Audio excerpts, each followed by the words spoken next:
Welcome back to Untold Physio Stories podcast. I'm your host, Dr. E.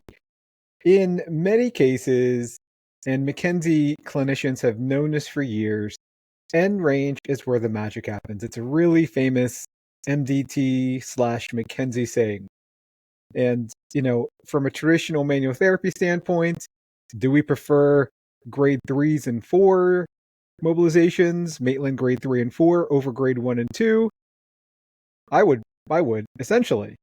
Getting and pushing to end range or something about it, I feel like it convinces the nervous system that a full range is okay.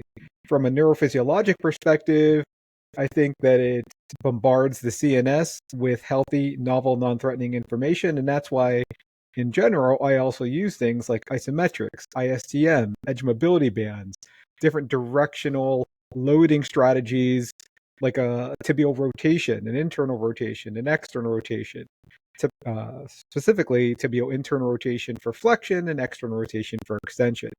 And that leads me to talk about two recent cases. And I think I definitely talked about one of these when right after I taught this particular course.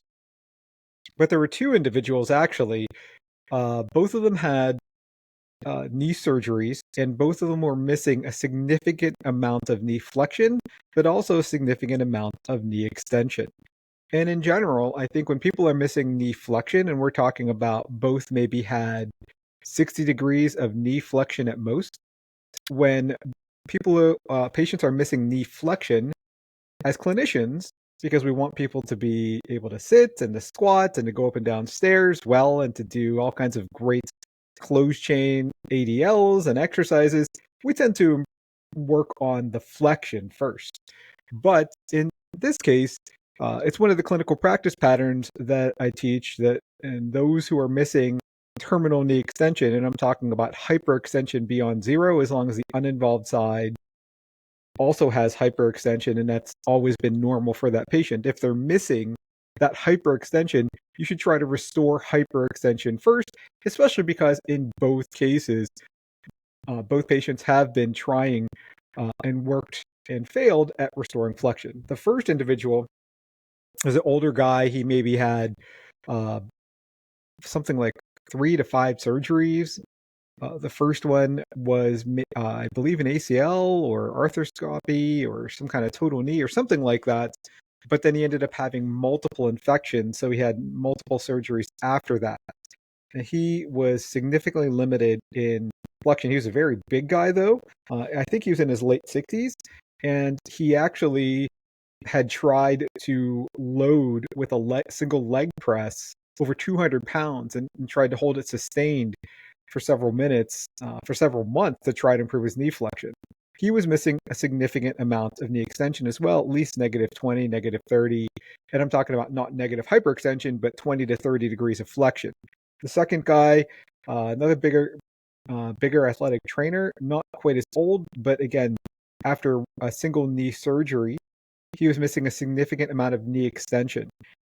Incidentally, one of the McKenzie faculty that is actually best known for kind of bringing McKenzie end range loading strategies to be used with extremities. He had tried it, but he didn't load them the same way that I did.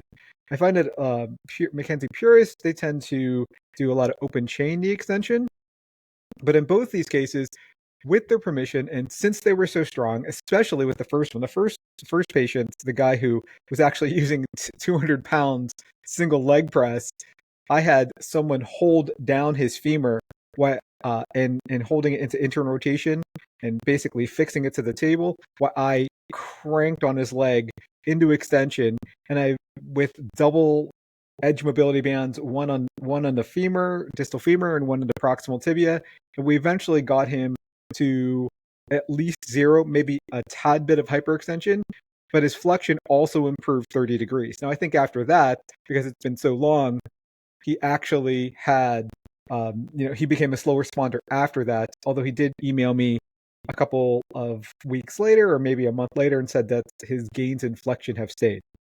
The second guy, I had belted down his knee and because I didn't have someone else hold it. And So after belting it, I ended up cranking on it so much that I still had to have another athletic trainer come and hold it. After he held it down, it was kind of uncomfortable, but with a large amount of external rotation applied to his distal tibia, it became nearly pain-free. I eventually restored at least 20 degrees of hyperextension. He actually had a good amount of hyperextension, and his knee flexion, again, it was limited to about 60.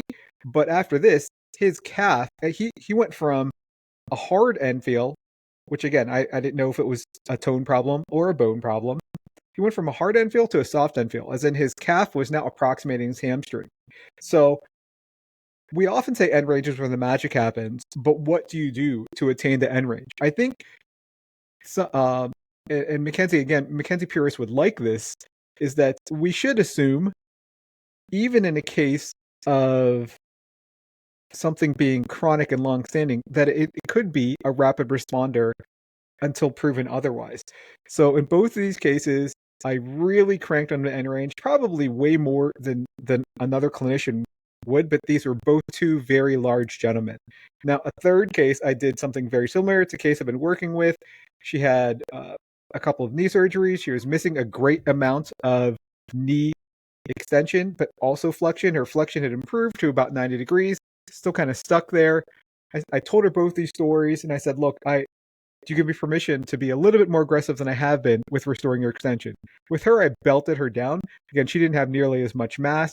Again, an older lady, probably in her 70s. So again, I didn't use nearly as much force, but it wasn't required because she didn't have nearly as much mass. But with, again, a significant amount of tibial external rotation and a good amount of, gradually moving into end range, I improved her knee extension to about 0, which again also improved her knee flexion maybe about 10-15 degrees. So I was assuming after her initial improvements that she was now a slow responder and it would just take time, and we were doing kind of progressive loading and long low duration stretching. But again, really cranking into terminal knee extension when there was that loss of hyperextension compared to the opposite side was what improved the knee flexion. Let me know if you guys have ever experienced this, and I want you to try this out. Give me some comments if this works for you. As always, please rate Untold Physio Stories 5 stars wherever you listen to podcasts, especially Apple and Spotify, as that helps our discoverability. And if you want to come on the podcast, give me a shout out, email me, or reach out to me, DM me on any of the social platforms I'm on. And you guys have a great day.